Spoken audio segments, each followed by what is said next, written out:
नमस्कार, आप देख रहे हैं न्यूज नेशन का डिजिटल प्लेटफॉर्म और आपके साथ इस वक्त मैं लक्ष्मी उपाध्याय। बेहद ही महत्वपूर्ण राजनीतिक खबर पर आज हम चर्चा करने वाले हैं, क्योंकि आज महाराष्ट्र में एमएलसी का इलेक्शन हो रहा है, चुनाव हो रहा है। 11 सीटों के लिए ये मतदान हो रहा है, लेकिन 12 प्रत्याशी मैदान में हैं।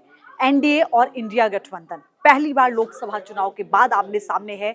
ऐसे में ये जो चुनाव है बेहद महत्वपूर्ण हो जाता है, क्योंकि अगले 3 महीने के बाद आप देखेंगे कि राज्य में विधानसभा का चुनाव है। ऐसे में ये चुनाव क्या मैसेज देगा, क्या संदेश देगा पार्टियों के लिए भी, खासकर विधायकों की टूट को लेकर भी विधायकों के संकेत क्या होंगे, क्योंकि क्रॉस वोटिंग का जो खतरा है वो इसमें लगातार बना हुआ है। आप समझिए कि 11 सीटों के लिए चुनाव हो रहा है, लेकिन उम्मीदवार 12 हैं। मेरे साथ मेरे सहयोगी इस वक्त जुड़े हुए हैं। ज्यादा जानकारी के साथ हम इनके साथ चर्चा करेंगे, जो आज इलेक्शन हो रहा है उसकी अपडेट क्या है और क्या लगता है इसमें 12 प्रत्याशी 11 सीटें कैसे समीकरण बैठाया जाएगा, क्या क्रॉस वोटिंग की संभावना कोई नजर आएगी? बिल्कुल। देखिए, इसमें क्रॉस वोटिंग की बहुत ज़्यादा संभावना है। इस समय बिल्कुल हॉट सेंटर जो है महाराष्ट्र देश की राजनीति में बना हुआ है, क्योंकि जिस तरीके से लोकसभा चुनाव के भी रिजल्ट आए उसमें भी बिल्कुल पासा बिल्कुल पलटता हुआ दिखाई दिया। उसके बाद अब जो एमएलसी के चुनाव है इसमें पूरा ये है कि पावर सेंटर अपना दिखाने की कोशिश होगी, और ख़ास तौर पे जो गठबंधन है, चाहे वो इंडिया अलायंस हो चाहे फिर वो एनडीए हो, इन दोनों के बीच में एक जो ताकत का वॉर है वो दिखाई देगा। अब यहाँ पे ये पूरा जो समीकरण है इसमें 12 प्रत्याशियों का ऐलान किया गया है, जिसमें से कि 2 शिंदे शिवसेना की तरफ से हैं, 2 अजित पवार के हैं और इसके बाद 5 भाजपा ने, यानी कि 9 प्रत्याशी जो हैं वो एनडीए के हैं और 3 लोग जो हैं इंडिया गठबंधन की तरफ से हैं। एक कांग्रेस, एक शिवसेना उद्धव ठाकरे और अजित पवार ने एक दूसरे अन्य प्रत्याशी का समर्थन किया है। तो इस तरीके से 3 वो हो गए, तो यहाँ पर 12 का गणित है, लेकिन सीट है 11। और खासतौर पर अगर यहाँ पर भाजपा को जो जिन 9 प्रत्याशियों का उन्होंने ऐलान किया है इंडिया अलायंस ने, खासतौर पर अगर उन्हें सारी की सारी सीटें जीतनी है तो उन्हें 4 विधायक और चाहिए पड़ेंगे, वो भी निर्दलियों के बावजूद, मतलब अपने भी सहयोगी दलों के भी, निर्दलियों का समर्थन भी, उसके बाद आपको 4 और जरूरत है। तो वो 4 का जो आंकड़ा है वो क्या एनडीए अपने आप में जुटा पाएगा, ये बड़ा सवाल है। बिल्कुल। ये जो एनडीए क्या जुटा पाएगा, चार की अगर हम बात करें तो एनडीए के लिए जुटाना बहुत यहाँ पर अब तक आसान था, लेकिन अभी क्या है कि खासतौर पर अजित पवार की जो एनसीपी है उसके गुट में जिस तरीके से एक भगदड़ के तौर पर देखा जा रहा है, जहाँ पर शरद पवार की तरफ कई जो विधायक हैं अजित पवार के गुट के, वो वापस आना चाहते हैं। और ये बात खुद पहले तो अजित पवार खुद मना करते थे कि भाई जो लोग गए हैं उन्हें उनको आने की कोई गुंजाइश नहीं है, कोई वो नहीं। लेकिन अभी हाल फिलहाल में उन्होंने एक संकेत दिए थे कि जिस तरीके से जो उनके प्रदेश अध्यक्ष हैं वहाँ पर पाटिल, उन्होंने कहा है कि कई लोग उनसे संपर्क कर रहे हैं।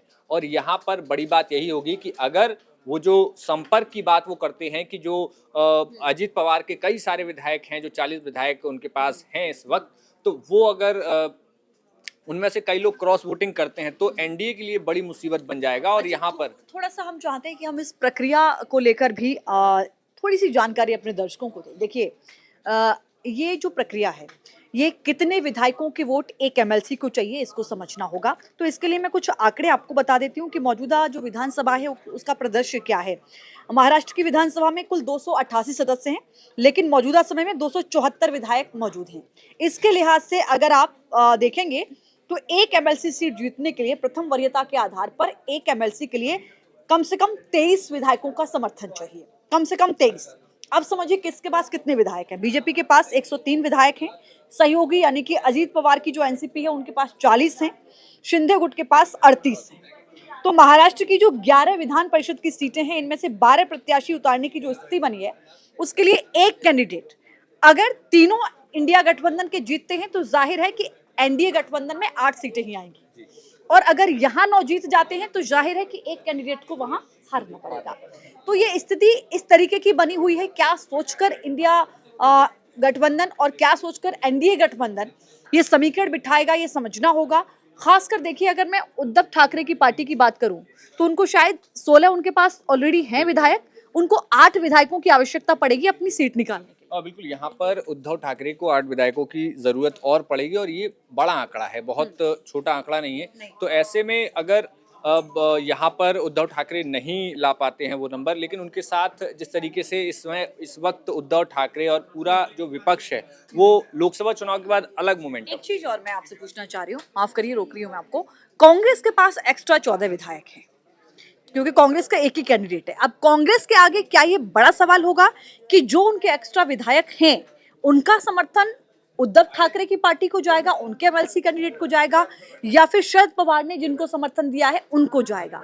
सही बंटवारा अगर होता है तो मुझे लगता है कि तीनों सीटें निकालना आसान होगा। बिल्कुल, देखिए यहाँ पर यही एक पूरा समीकरण है कि हाँ। ये किस तरफ जाएंगे, किस तरफ? क्योंकि वोट वो कहीं भी कर सकते हैं। वो उद्धव ठाकरे की पार्टी को भी जिता सकते हैं और खासतौर से जिसको शरद पवार ने समर्थन दिया है उनको भी जिता सकते हैं।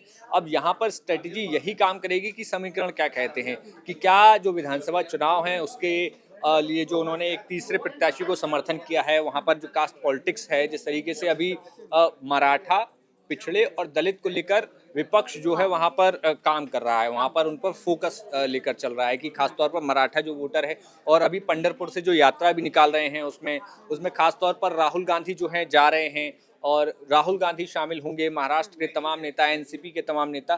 तो ये जो पूरा एक कुनबा तैयार करने की कोशिश है, तो ये सारा जो 14 विधायकों का गणित है वो उस पर भी डिपेंड करेगा कि समीकरण किस तरफ जा रहे हैं। बिल्कुल।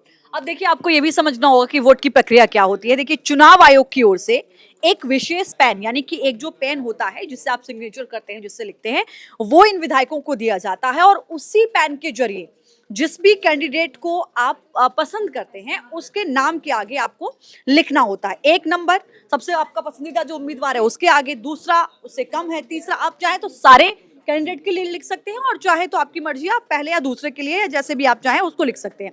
लेकिन यहाँ सबसे बड़ी बात आपको समझनी होगी, जो पेन चुनाव आयोग की ओर से विधायकों को दिया गया है उसी से अगर आपने चयन किया है तो ही आपका वोट मान्य होगा। अगर किसी भी तरीके से, कई बार आपने देखा होगा कि पेन की स्याही को लेकर सवाल खड़े हो जाते हैं, तो अगर आपने उस पेन की स्याही का इस्तेमाल नहीं किया है तो आपका वोट अमान्य हो जाएगा। कई बार ऐसी स्थिति देखने को मिली है। तो क्या इस तरीके के कोई समीकरण, कोई ऐसी तस्वीर तो सामने नहीं आएगी? इस पर भी निगाह रहेगी।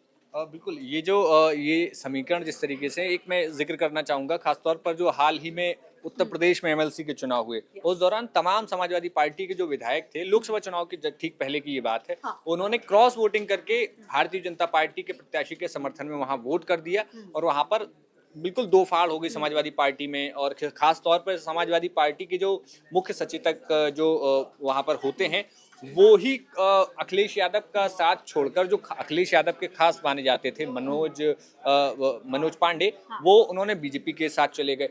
तो ये जो समीकरण है एमएलसी चुनाव में खास तौर पर देखा जाता है कि किस पार्टी की अपने विधायकों पे ज्यादा कंट्रोल है, कौन पार्टी ज्यादा संगठित है, कौन पार्टी ज्यादा सुशासन के तौर पर काम कर रही है वहां पर। तो यहाँ पर अब यही आज शाम को 4 बजे तक ये तय हो जाएगा कि महाविकास अघाड़ी, जो कि इंडिया अलायंस भी जिसको कह रहे हैं, तो वहां पर उनके जो विधायक हैं वो वाकई उतनी मजबूत स्थिति में साथ में हैं, या फिर वो एनडीए की तरफ जिस तरीके से बार बार जो टूट हुई है खास तौर पर विपक्ष में, चाहे वो शिवसेना में रही हो, चाहे फिर वो एनसीपी में हुई हो, तो ये एक अलग से एक तीसरा टेस्ट होगा कि आखिर विपक्ष अपने विधायकों को साथ में रख पा रहा है या फिर या इस नहीं। बार भी टूट हो जाएगी। और दूसरा देखिए, इस चुनाव की महत्वता कितनी है ये समझिए। जून 2022 में ये एमएलसी के चुनाव हुए थे और उसके बाद ही राज्य में जो तत्कालीन महाविकास अघाड़ी सरकार चल रही थी वो गिर गई थी। उस वक्त सरकार गिर गई थी और इसकी शुरुआत चुनाव में क्रॉस वोटिंग के जरिए हुई थी। इसी चुनाव में क्रॉस वोटिंग के जरिए हुई थी।